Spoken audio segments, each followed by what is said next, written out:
I was standing inside a dumpster behind a Chinese restaurant on Lark Street in Albany, New York, at 6:14 in the morning on a Tuesday in December 2024, digging through garbage bags with my bare hands, looking for anything edible that hadn't been sitting in trash long enough to kill me, when a man in a $3,000 suit walked up to the edge of the dumpster and said my name. "Excuse me, are you Michael Thomasson?" I looked up. My hands were buried in a trash bag that contained, as far as I could tell, cold lo mein noodles, shrimp shells, and the soggy remains of someone's wonton soup. I was wearing a coat I had found at a Salvation Army donation bin 3 weeks ago, too thin for December, missing 2 buttons with someone else's name written in marker on the inside tag. My jeans were stiff with dirt. My shoes had a hole in the left sole that I had patched with cardboard from a cereal box, and the cardboard was wet, and my sock was wet, and my foot was so cold I couldn't feel my toes. And a man in a cashmere overcoat with a leather briefcase and shoes that probably cost more than every item of clothing I was wearing combined was standing on the sidewalk, looking up at me with the expression of someone who had been searching for something for a long time and had finally found it in the last place he expected. "Are you Michael Thomasson?" he asked again. "Who's asking?" "My name is Phineas Alcott. I'm an attorney, and I have something to tell you that is going to change your life." I almost laughed. I was standing in a dumpster at 6 a.m., picking through garbage for breakfast, and a lawyer was telling me my life was about to change. My life had already changed. It had changed from something to nothing over the course of 9 months, and the direction had been exclusively downward, and I was not in a mood to believe that any direction other than down was still available to me. "I'm a little busy," I said. "Mr. Thomasson, your great-uncle, Aean Thomasson, passed away 3 weeks ago in New York City. He has named you as the sole beneficiary of his estate." I stopped digging. A shrimp shell fell from my fingers back into the bag. "My great-uncle?" "Yes." "Aean Thomasson?" "Yes. He left you his penthouse on Central Park West, his yacht, and his financial estate valued at approximately $47 million. I stood very still in that dumpster. The December wind was cutting through my coat. The lo mein was congealing on my fingers. And a number I couldn't process, $47 million, was hanging in the air between a man in a cashmere coat and a man in a garbage bin like a bridge that connected 2 worlds that had no business being connected. "There's one condition," Phineas said. "Of course there is. Perhaps we should discuss it somewhere other than a dumpster." He had a point. Phineas Alcott took me to a diner 3 blocks away. The Galaxy Diner on Madison Avenue, the kind of place that has laminated menus with photographs of food that never looks like the photographs and coffee that tastes like it was brewed during a previous administration. He ordered coffee. I ordered everything. 2 eggs over easy, bacon, sausage, hash browns, toast, orange juice, and a side of pancakes because I hadn't eaten a real meal in 4 days, and my body was making decisions my pride couldn't override. The waitress looked at me, at my dirty coat, my unwashed hair, the smell that I had stopped noticing but other people hadn't, and then she looked at Phineas in his suit and she made the calculation that people make when they see a man who clearly doesn't belong sitting across from a man who clearly does, and she brought the food without comment, which was a kindness I didn't expect and won't forget. "Eat first," Phineas said. "Then we'll talk." I ate. Not the way people eat in restaurants, with conversation and pacing and the polite pretense that food is a social activity. I ate the way homeless people eat, fast, thoroughly, with the awareness that this meal might need to last a long time, and every calorie matters. I ate the eggs and the bacon and the sausage and the hash browns and the toast and the pancakes, and I drank the orange juice in 3 swallows, and I ordered more coffee, and I sat back in the booth and looked at Phineas Alcott and said, "Talk." He opened the briefcase. Inside were documents, thick, organized, tabbed with colored dividers, the assembled paperwork of a dead man's final wishes. "Your great-uncle, Aean Thomasson, died on November 19th, 2024, at his home in Manhattan. He was 81 years old. He was a real estate investor and developer who built a significant portfolio of commercial properties across New York City over a 40-year career. I met him once, at a funeral, when I was 24. He remembered. In fact, he remembered the conversation quite specifically. He noted in his personal papers that you told him you worked in a warehouse, and he wrote, Phineas pulled out a handwritten note. A man who understands logistics understands how the world actually works. Remember this boy? He wrote that about me? He tracked your family for years, Mr. Thomasson. Through a private investigator, he watched from a distance. He saw your career, your marriage, and he saw what happened this year. I looked at my plate. Empty, except for syrup residue and a piece of toast crust. He saw me lose everything. Yes. And he saw something in that loss that made him certain you were the right person for what he had in mind. Which is what? Phineas set a document on the table. The will, 23 pages, legal language dense enough to sink a boat, which was ironic because one of the things I was apparently inheriting was a boat. The estate is valued at approximately $47 million. It includes a penthouse apartment on Central Park West, a 72-foot yacht called the Quiet One docked at Chelsea Piers, and a portfolio of investments and liquid assets. You are the sole beneficiary. $47 million. $47,216,000 to be precise. And the condition? Phineas took a breath. The kind of breath attorneys take when they're about to deliver information that will either make or break the meeting. Your great-uncle also owned and operated anonymously a homeless shelter in the South Bronx called Haven House. He purchased the building in 2004, renovated it, and funded its operations entirely from his personal wealth for 20 years. 60 beds, 3 meals a day, job training, addiction counseling. The shelter currently serves approximately 200 individuals per year. He ran a homeless shelter. Anonymously, for 20 years. The staff and residents knew him only as Mr. E, a Thursday volunteer who served a dinner and fixed things that were broken. A billionaire served a dinner at a homeless shelter every Thursday for 20 years. Not a billionaire, multimillionaire. And yes, why? Because in 1968 your great-uncle was homeless himself. The diner went quiet. Or maybe it didn't. Maybe it was just as loud as it always was, with the clatter of dishes and the hiss of the griddle and the conversations of people eating breakfast before work. But inside my head, it went quiet. Because I was sitting in a booth with syrup on my fingers and a hole in my shoe, hearing that the man who had left me $47 million had once been exactly where I was. The condition, Phineas continued, is this. You inherit the full estate on the requirement that you personally manage Haven House for a minimum of 5 years. You must live within reasonable proximity of the shelter. You must be present and active in management a minimum of 40 hours per week. You cannot delegate the role to a hired director during the 5-year period. 5 years. 5 years. Running a homeless shelter? The same shelter your great-uncle built because someone pulled him off the street in 1969 and gave him a second chance. And if I refuse? The entire estate, penthouse, yacht, investments, everything, goes to the Haven Foundation, a non-profit board of trustees, and you receive nothing. I sat in that booth for a long time.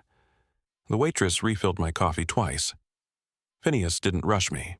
He sat there with his briefcase open and his hands folded, patient, the way attorneys are when they know the document speaks for itself and the client just needs time to hear what it's saying. A homeless man being asked to run a homeless shelter, a man who had been sleeping in his car for 2 months and eating from dumpsters for 2 weeks, being offered $47 million on the condition that he spend the next 5 years serving people who were living the exact life he was living right now. Aean Thomasson hadn't chosen me, despite my homelessness. He had chosen me because of it, but before I tell you what I decided, before I tell you about Haven House, and the people inside it, and the letters Aean left for me to find, I need to tell you how I got from a warehouse in Albany to a dumpster on Lark Street. Because you need to understand what it feels like to fall before you can understand what it means to be caught. My name is Michael Thomasson. I was born in 1981 in Utica, New York, the kind of upstate city that used to make things, textiles, electronics, tools, and now makes do. My father, Dennis Thomasson, was a postal worker who delivered mail for 31 years on the same route in South Utica, rain or snow, or the particular gray sleet that upstate New York produces from November to April like a factory that never shuts down. My mother, Gail, worked part-time at a pharmacy. They raised me and my 2 sisters in a 3-bedroom house on Blandina Street that my father bought in 1979 for $32,000, which was everything he had, and they considered it a good investment because it was theirs. I was not an exceptional child. Not an exceptional student. Not an exceptional anything. I was steady, I showed up, I did the work. I graduated from Utica Free Academy with a B- average and no particular plan, which in Utica in 1999 meant you either went to community college, joined the military, or got a job. I got a job. warehouse work at a distribution center in Marcy, loading trucks, managing inventory, learning the particular science of making sure things get from where they are to where they need to be. I was good at it. Logistics, it turns out, is less about intelligence and more about attention, seeing the patterns, anticipating the problems, building systems that work even when individual pieces fail. I moved up, inventory clerk, to shift to supervisor to operations manager. By 2018, I was making $67,000 a year at a logistics company in Albany, managing a warehouse with 42 employees and a throughput of 3,200 packages per day. I met Kirsten Boyle in 2011 at a friend's barbecue. She was a real estate agent, 27, ambitious in a way that I found attractive because my own ambition was limited to being good at my job and coming home at the end of the day. She was the engine. I was the chassis. Together, we covered ground. We married in March 2013. Callum was born in August 2015. My son, 7 pounds 4 ounces, with a grip on my finger that made every warehouse shift I had ever worked feel like preparation for the only job that mattered. Bryn came in April 2018. My daughter, smaller, quieter, with eyes that watched everything and a stillness that made you want to be gentle with the world because she was in it. We bought a house in Colony, a suburb north of Albany. 3 bedrooms, a yard, a garage I could park in during the winter. It was not a dream house. It was a house that worked, and for a while, working was enough. March 2024. The company announced a restructuring. 26 positions eliminated. Mine was one of them. Not for performance, for budget. The warehouse was being consolidated with a facility in Syracuse, and the Albany operations manager was redundant. 16 years of showing up every day, and I was redundant. I applied for jobs, dozens of them. Operations manager, logistics coordinator, warehouse supervisor, anything that used the skills I'd spent 16 years building. The market was brutal. Every posting had 200 applicants. Every interview ended with, "We'll be in touch," which is what people say when they've already decided on someone else and don't want to say so to your face. By June, the savings were gone. 3 months of mortgage payments, car payments, health insurance, groceries for a family of 4, and the arithmetic of unemployment that turns a stable life into a countdown. Kirsten's patience lasted exactly as long as the savings. "Michael, what's your plan?" "I'm looking. I'm applying every day." "Applying isn't working. We're 3 months behind on the mortgage." "I know. I can't carry this. Family on my commission alone." "I know, Kirsten." "Then what are you going to do?" "I'm going to keep looking." "And if nothing comes?" "Something will come." "You've been saying that for 3 months." "Because I believe it." "Well, I don't." The contempt was quiet at first. A sigh when I came home from another failed interview. A comment about the neighbor's husband who had just been promoted. The way she stopped asking about my job search and started asking about the bills, as if the bills were the only conversation worth having, and the person responsible for paying them had become irrelevant. By August, she was sleeping in the guest room. By September, she had filed. "I want a divorce, Michael." "Kirsten, I'm going through the worst period of my life. I need a partner who can provide. That's not you anymore. I've been providing for 11 years. And now you're not, and I'm not going to wait around while you figure it out."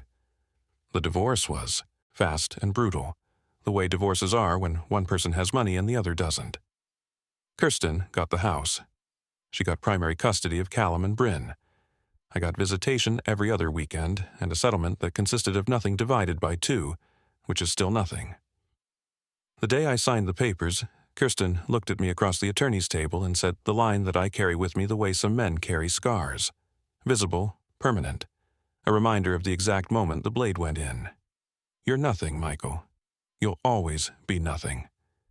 She said it with the flat certainty of someone who had weighed a man's value on a scale and found him wanting.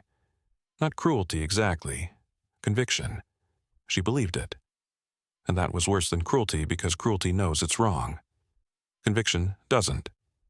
I moved out that night with 2 bags and a box. My 2012 Honda Accord. $340 in my checking account. No job, no home, no address, no plan. I spent October in the car, parked in the Walmart lot on Central Avenue because Walmart doesn't tow overnight sleepers, and the bathroom was accessible 24 hours. I brushed my teeth in a Walmart bathroom. I ate from dollar menus and food banks. I applied for jobs from the Albany Public Library, sitting at a computer terminal between a retired woman checking her email and a teenager doing homework, pretending I was just a man between appointments, not a man between lives. By November, the car's heater was struggling. Albany in November is not a city that tolerates people who live outdoors. The temperature drops and doesn't come back up until April, and the gap between surviving and not surviving is measured in degrees, of temperature, of luck, of how much cold a human body can absorb before it stops functioning. I tried the shelters. Capital City Rescue Mission on South Pearl Street. The Interfaith Partnership on State Street. They were full. They were always full. There are more homeless people in Albany than there are beds, and the math of that equation is the cruelest math I have ever encountered. Worse than any budget I ever managed. Worse than any logistics problem I ever solved, because the variable that doesn't balance is human lives. I got a bed at the rescue mission for 2 weeks in mid-November. A cot in a room with 30 other men, each one carrying a story that had ended the same way. The job loss, the addiction, the medical bill, the divorce, the moment when the rope you'd been holding snapped and the current took you. My shoes were stolen on the third night. A man named Gus Petrakis, 56, former school bus driver, gambling addiction, gave me his spare pair. They were 2 sizes too big. He said, "Better too big than none." Gus and I became friends the way homeless people become friends, not through shared interests, but shared circumstances. We ate together when food was available. We watched each other's things when one of us slept. We didn't talk about how we got here, because talking about how you got here means admitting that here is where you are, and admitting that makes it real in a way that silence doesn't. After 2 weeks, my time at the shelter was up. 14-day limit. I went back to the car. The heater died on December 8th. I spent 3 nights in the car without heat in Albany in December, wearing every piece of clothing I owned, shivering in a sleeping bag I had bought at Goodwill for $6, watching my breath freeze on the windshield. And then I started going through dumpsters. Not by choice, by necessity. The food banks had limited hours, the shelters were full, and a man's body needs calories to survive the cold, and calories come from food, and food is in dumpsters behind restaurants, thrown away every night in quantities that could feed 100 people, but instead feed rats and the particular shame of a 43-year-old man who used to manage a warehouse and now manages his own survival 1 garbage bag at a time. December 17th, 2024. The dumpster behind the Golden Dragon on Lark Street. 614 Aean, lo mein, and shrimp shells and the smell of cooking oil and decay, and Phineas Alcott's polished shoes on the sidewalk. Are you Michael Thomasson? Now, let me tell you about Aean, because this story has 2 timelines, mine and his, and they run parallel, 56 years apart, like 2 train tracks that were always heading to the same station. I read his story in his letters. After I accepted the condition, and I'll tell you about that decision in a moment, Phineas took me to Haven House, and in a small office behind the kitchen he gave me a box. A wooden box handmade with Aean's initials carved into the lid. Inside were 11 letters, written in the shaky but deliberate handwriting of an 80-year-old man who knew he was dying and wanted to make sure the person who came after him understood why. The first letter began, "Michael, if you're reading this, then Phineas found you, which means you were findable, which means you haven't disappeared entirely. That's good. I disappeared once. In 1968. It took me a long time to become visible again." Aean Thomasson came to New York City in 1968. He was 25 years old from Utica, the same city I grew up in, which was not a coincidence but a family pattern, because Thomassons have been in Utica since the 1920s, and leaving Utica is something every Thomasson eventually does, usually with nothing. He had a drinking problem that had cost him 2 jobs back home. He came to the city with $40 in his pocket, and the idea that New York was big enough to reinvent himself in. He was wrong. New York is big enough to swallow you whole, and in 1968 it swallowed Aean. He spent 7 months on the streets, shelters in the Bowery, park benches in Riverside Park, subway stations where the warmth of the trains kept you alive but the noise kept you from sleeping. He ate from soup kitchens and garbage cans and the particular generosity of strangers who dropped coins in his cup without looking at his face. The worst part wasn't the cold, he wrote. The worst part wasn't the hunger. The worst part was the invisibility. You become a piece of the landscape. People walk past you the way they walk past a mailbox or a fire hydrant. You are an object. not a person, an object that is in the way. In the spring of 1969, a man named Horace Pembroke changed Aean's trajectory. Horace was 48, a retired schoolteacher, a volunteer at a Bowery shelter. He noticed Aean because Aean was reading, sitting on a cot in a shelter, dirty, drunk, broken, reading a newspaper that someone had left on a bench. Horace walked over and said, "What are you reading about?" "The Mets," Aean said. "They any good this year?" "They're terrible, but they're getting better."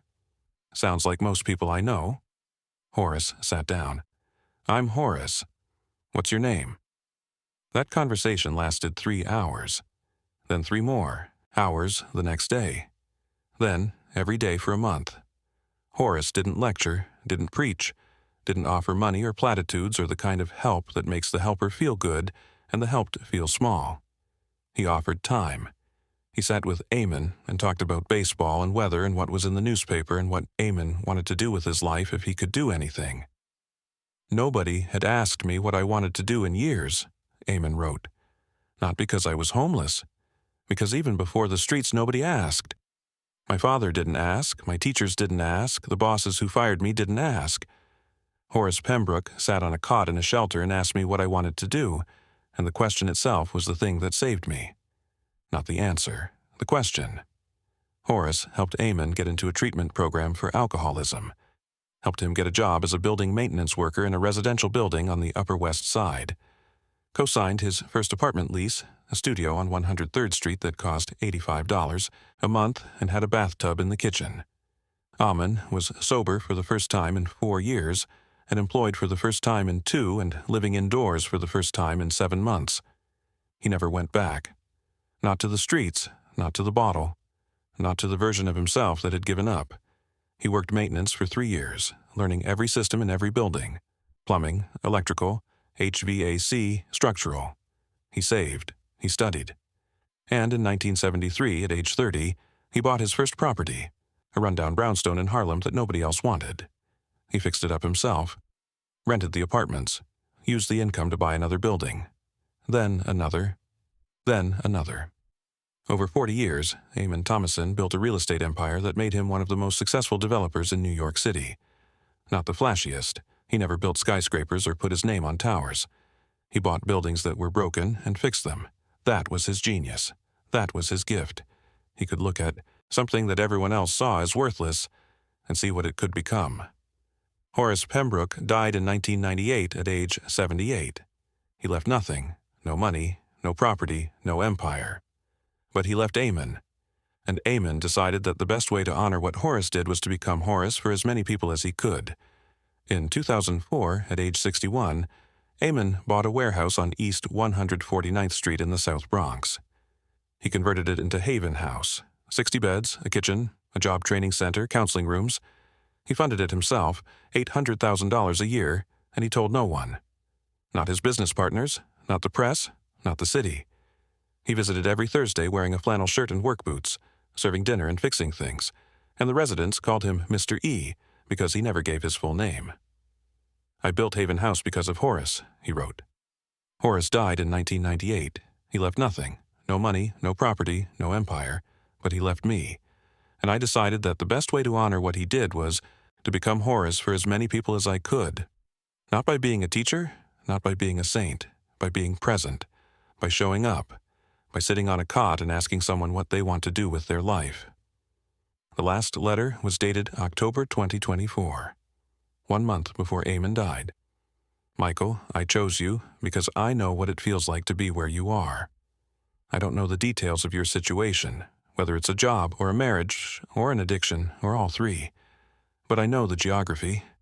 I know what rock bottom looks like because I lived there, and I know that the only way off the bottom is someone reaching down and pulling you up. I can't pull you up. I'm dying. But I can leave you something better than a hand. I can leave you a purpose. Haven House isn't a shelter. It's a promise that no one who walks through that door will be invisible, that someone will sit with them and ask them what they want to do with their life, that the question will be asked, even if the answer takes years to arrive. Run it well, Michael. Run it the way I tried to run it, with your hands, your presence, your attention. Not with money, although the money helps, with time. Time is the only currency that actually changes people. Horace gave me time. I gave Haven House time. And now I'm asking you to do the same. 5 years, that's all I'm asking. 5 years of your life in exchange for $47 million and a purpose that money can't buy. I think that's a fair trade. I think you'll come to agree. Your great-uncle, Aean. I accepted the condition on December 23, 2024, 6 days after Phineas found me in the dumpster. I signed the papers in Phineas's office on Madison Avenue in Manhattan, wearing clothes he had bought me from a department store because I couldn't sign documents inheriting $47 million in a coat from a Salvation Army bin. Although I would have, because at that point I was past caring about appearances. "Mr. Thomasson, are you certain?" Phineas asked. 5 years is a significant commitment. "Mr. Alcott, 6 days ago I was eating lo mein from a garbage bag. A significant commitment sounds like an upgrade." He almost smiled. Almost. I moved to the Bronx in January 2025. Not to the penthouse on Central Park West. I couldn't live there, not yet, maybe not ever. I rented a one-bedroom apartment on Cortlandt Avenue, 12 minutes from Haven House, $1,400 a month, which I paid from the estate's trust account. The apartment was small, clean, warm, and mine, and after 2 months of sleeping in a Honda Accord and eating from dumpsters, it felt like a palace. It had a shower. A hot shower. I stood in that shower for 45 minutes the first night and cried, because hot water on clean skin after 2 months of cold and filth is not a luxury. It is a resurrection. Haven House was not what I expected. I expected a grim, fluorescent-lit warehouse with cots in rows and the smell of bleach and despair. Instead, I walked into a building that was clean, organized, and warm, with murals on the walls painted by former residents, a library in the corner with actual books that people actually read, and a kitchen that smelled like garlic and onions because someone was already making lunch at 10 a.m. Renata Voss met me at the door. She was 55, had been running day-to-day operations for 8 years, and had the particular combination of toughness and tenderness that the job required. Tough enough to enforce rules, tender enough to break them when breaking them was the right thing to do. "You're the new director?" "Apparently." "Do you have any experience running a shelter?" "No." "Any experience in social work?" "No." "Any experience in nonprofit management?" "No." She looked at me. I looked at her.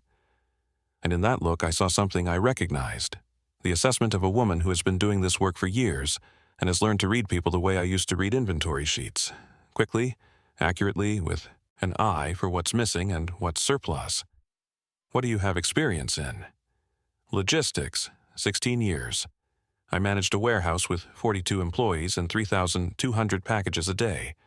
I know supply chains, scheduling, inventory, systems, and—" I paused. 6 weeks ago I was homeless. I slept in my car, I ate from dumpsters. I know what it feels like to walk through a door like this one and wonder if anyone inside gives a damn about you. Renata was quiet for a moment. Then she said, "That's more qualification than any of the candidates the board was considering." There was a board?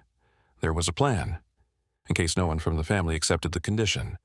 But you're here, so the plan changes. She extended her hand. "Welcome to Haven House, Mr. Thomasson. Let me show you how we do things, and then you can show me how to do them better." The first month was chaos. Not the shelter. The shelter ran like a machine because Renata had been maintaining it for 8 years.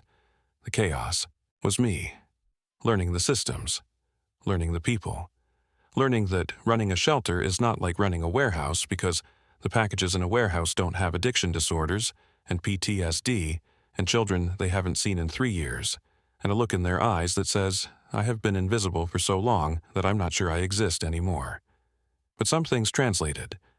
Logistics is logistics, whether you're moving packages or people. Supply chains apply to food donations, clothing drives, medical supplies. Scheduling matters when you have 60 residents, a staff of 9, and 3 meals a day to serve. And the fundamental skill I had spent 16 years developing, seeing the patterns, anticipating the problems, building systems that work, turned out to be exactly what Haven House needed. I streamlined the intake process. I partnered with 3 restaurants in the neighborhood for daily food donations, which reduced kitchen costs by 30%. I created an employment pipeline with 4 local businesses, a catering company, a janitorial service, a construction outfit, and a delivery company that agreed to interview Haven House residents for entry-level positions. Within 2 months, 7 residents had jobs. But the work that mattered most wasn't logistics. It was Thursday dinners. Every Thursday, I served dinner. Meatloaf, mashed potatoes, green beans, the same meal Aean had served every Thursday for 20 years. I stood behind the counter with a ladle and an apron, and I served 60 plates, and I learned every name, and I sat down after the serving was done and ate with the residents because Aemon's letters said that eating together was the whole point. "You don't serve food to people," he wrote. "You eat with them. Serving creates a hierarchy. Eating together creates a community." Horace didn't serve me soup. He sat down and ate soup with me. That's why I remembered him. That's why I'm still here. Terrell Washington was the first resident I really connected with. He was 29, former Army medic, 2 tours in Afghanistan, the kind of soldier who held other soldiers together in the field and couldn't hold himself together when he came home. PTSD, substance abuse, a marriage that ended while he was deployed for the 2nd time, a series of falls that ended on a sidewalk in the Bronx with nothing but a duffel bag and a discharge certificate that said honorable but didn't say anything about what to do next. We talked every Thursday after dinner. Not about his service, not about his addiction, not about the war or the marriage or the falls.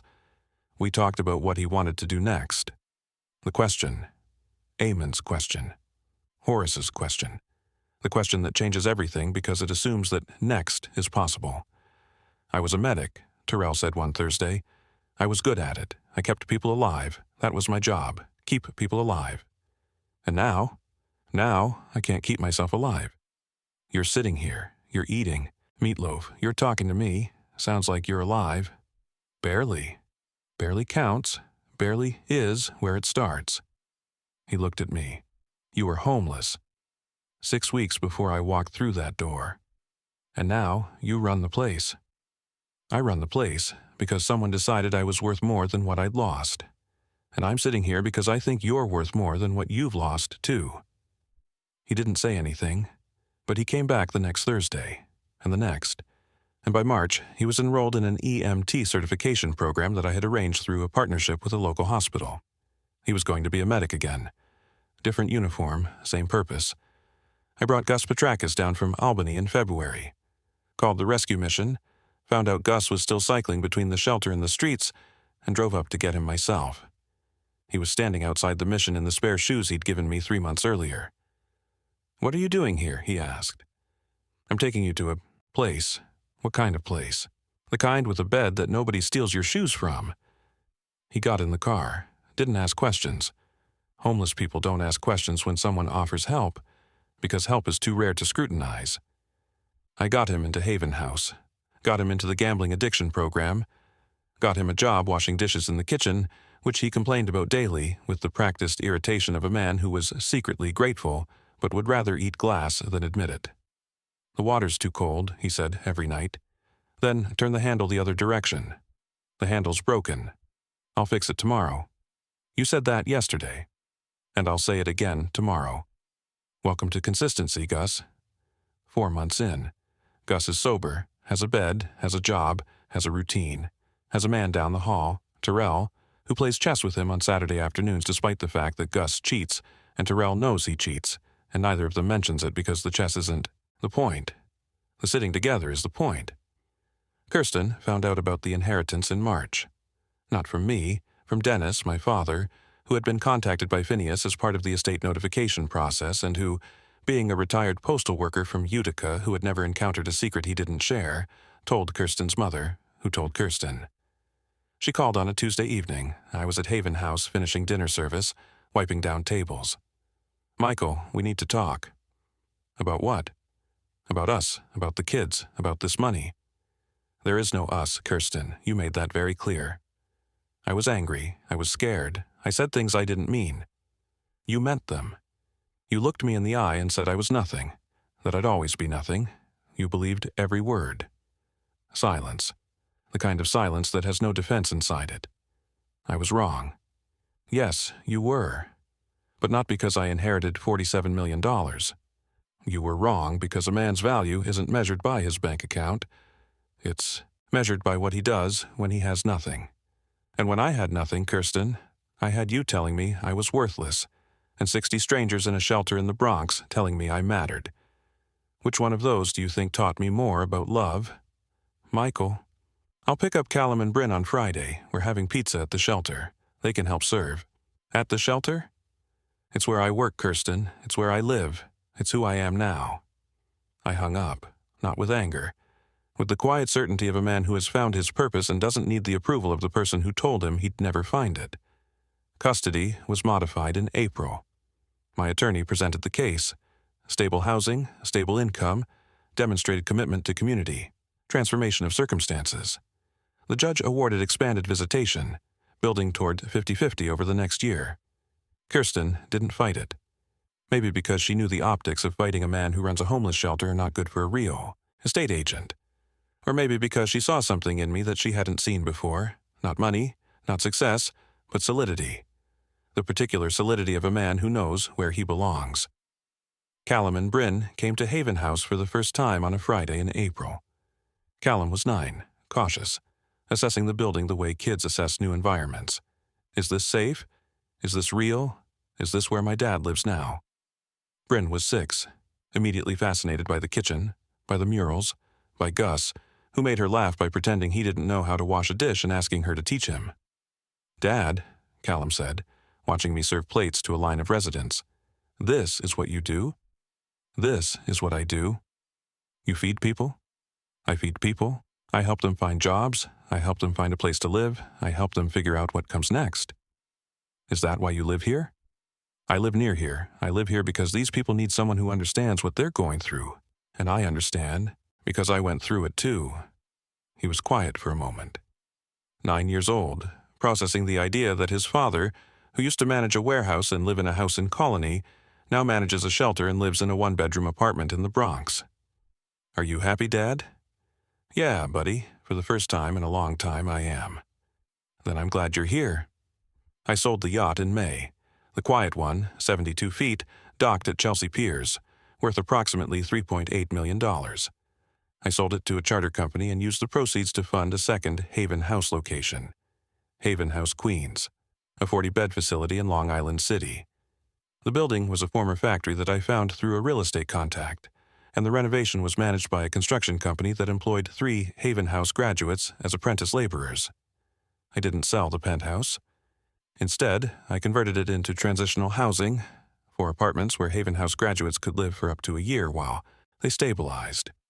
The first resident was a woman named Ada, 41, former accountant, prescription pill addiction, 18 months at Haven House, now working part-time at a bookkeeper's office in Midtown.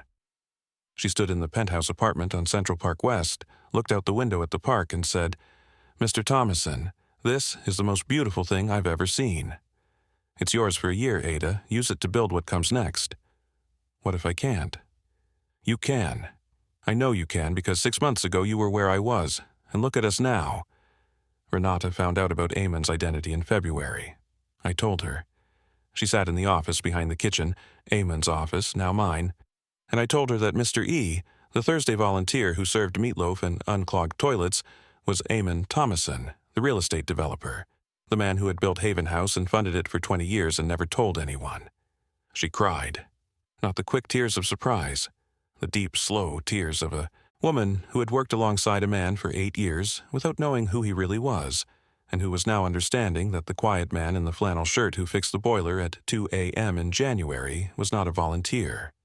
He was the creator. He unclogged toilets, she said. A man worth $47 million, and he unclogged our toilets. He was a maintenance worker once. It's who he was before the money, and it's who he stayed after. Why didn't he tell anyone?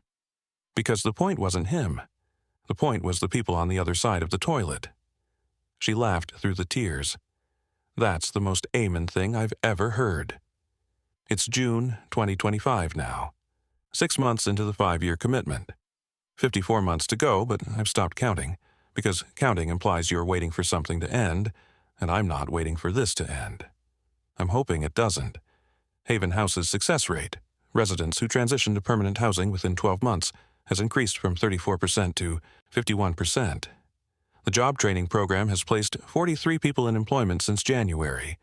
The Queens location opens next month, and I'm working on a third, Haven House, Bronx North, a specialized facility for veterans because Tara Washington sat me down last month and said, "There are 100 guys like me in this borough who need what you gave me. Build them a place." So, I'm building them a place. The penthouse transitional housing has served 6 people. All 6 have moved to independent living. The first Haven House graduate to come through the penthouse program sent me a letter last week. A woman named Sheila, 38, former hotel housekeeper, addiction recovery. She wrote, "Dear Mr. Thomasson, you gave me a window that looked out at Central Park and told me to use it to build what comes next. I'm writing this from my own apartment in Washington Heights. I can't see Central Park from here, but I can see the sky. That's enough." I framed the letter. Put it on the wall, next to Aean's first letter. 2 letters, 2 lives, 1 purpose. My father, Dennis, visited last month. He drove down from Utica, 4 hours, which is the longest drive Dennis Thomasson has made since 1997, when he drove to the Baseball Hall of Fame in Cooperstown because the Postal Service had a booth there. He walked through Haven House slowly, looking at the beds, the kitchen, the murals, the people. "Your uncle Aean built this?" "He did." I barely knew him. He left Utica when I was a kid. We thought he was just some rich guy in the city. He was. But he was this too. Dennis looked at me. My father has never been an expressive man. He delivers mail, and he watches television, and he exists in the quiet space between obligation and affection that defines a certain kind of American fatherhood. But standing in Haven House, looking at his son who had been homeless 4 months ago and was now running a shelter and converting penthouses and selling yachts to fund expansions, Dennis Thomasson did something I had never seen him do. He hugged me. "Your mother would be proud of you," he said. Gail Thomasson had died in 2019. Dennis still talked about her in the present tense sometimes, which was its own kind of grief. "I think she would too, Dad. Aean saw something in you. He saw what I was going through. He recognized it because he went through it himself. And the shelter? The condition? You're okay with it?" "Dad, the condition isn't the catch. The condition is the gift. Aean didn't make me earn the money by running the shelter. He gave me the shelter and threw in the money so I could afford to run it." Dennis thought about that, nodded slowly. "Smart man. Must be a Thomasson thing." It's Thursday night. I'm standing behind the serving counter at Haven House with a ladle in my hand and an apron tied around my waist. Meatloaf, mashed potatoes, green beans. The same meal Aean served every Thursday for 20 years. The same meal I will serve every Thursday for as long as this building stands. Terrell is at a corner table, helping a new resident fill out a job application. He got his EMT certification last month. Starts at a fire station in Morrisania next week. He's still here on Thursdays because, he says, "This is where I learned to be alive again. I'm not leaving just because I got a job." Gus is in the kitchen, washing dishes, complaining about the water temperature. He's been sober for 5 months. He's gained 15 pounds. He started talking about getting his bus driver's license reinstated. I told him I'd help. He told me the water was still too cold. Consistency. Callum and Bryn are here tonight. Bryn is wearing an apron that goes down to her ankles, scooping mashed potatoes with the intense concentration of a 6-year-old who has been given an important job and intends to execute it flawlessly. Callum is sitting with Terrell, listening to him explain the job application to the new resident, absorbing information about the world that no private school in Colony could ever teach him. I look out at 60 people eating dinner. Some of them will leave Haven House and build new lives. Some of them will struggle. Some of them will relapse, lose the job, lose the apartment, end up back at the door. And when they do, the door will be open, the beds will be made, the meatloaf will be in the oven, and someone will sit with them and ask the question that changes everything. "What do you want to do next?" That's Aean's question. It was Horace's question before that, and now it's mine. My ex-wife told me I was nothing and would always be nothing. She was wrong. Not because I inherited $47 million. Because 60 people in a shelter in the Bronx need me every day, and I show up for them. And that is the opposite of nothing. That is everything. Aean Thomasson was homeless in 1968. Horace Pembroke pulled him out. Aean built an empire, then built a shelter, then left both to a man he'd met once at a funeral. Michael Thomasson was homeless in 2024. Aean Thomasson pulled him out. Not with a hand, with a purpose. $47 million and a condition. A penthouse and a ladle, a yacht and a mop, a fortune and a question. What do you want to do next? I want to serve dinner. That's what I want to do next. And the next night. And the next. For 5 years. For 50 years. For as long as there are people who walk through that door believing they are invisible and leave believing they are not. That's the condition. And it turns out it was never a catch. It was the whole point. Now, I want to ask you something. What would you do if someone offered you $47 million but you had to spend 5 years serving the people the world forgot? Would you take the money and run the shelter? Would you sell the yacht and build more beds? Would you stand behind a counter with a ladle and serve meatloaf to 60 people who have nothing, knowing that you were one of them 6 months ago? And here's the deeper question. Have you ever been at the very bottom, the dumpster, the car, the shelter, the place where dignity goes to die, and had someone reach in and say, "You're not finished yet"? Who was that person, and did you become that person for someone else? Drop your answer in the comments. I read every single one. If this story hit you somewhere you didn't expect, hit that like button. Share it with someone who needs to hear it, especially anyone who's been told they're nothing, anyone who's sleeping in a car tonight, anyone who's standing in a dumpster at 6 a.m., wondering if this is all there is. It's not. I promise you, it's not. Comment your thoughts below and subscribe to the channel so you never miss another story. I'll see you in the next one.